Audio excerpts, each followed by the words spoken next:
Mahogany গাছের ফল উড়ে যায় হাওয়ায় ডানায়, শৈশব যেন ফিরে আসে গ্রামেরই উঠানে।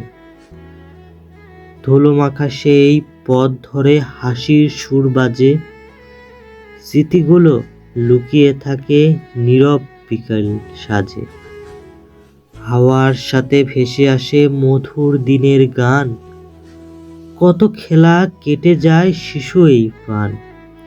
মেহগনি ফলের মতো উড়ে যায় সবক্ষণ, তবু মনে থাকে যায় শৈশবের সেই রঙিন মন। আসলে গ্রাম বাংলার এই মেহগনি গাছের ফল শৈশবের স্মৃতিমাখা জড়িত। আমাদের জীবনটাই এই হাসি খেলা নিয়ে শৈশবে কাটিয়ে ফেলেছি।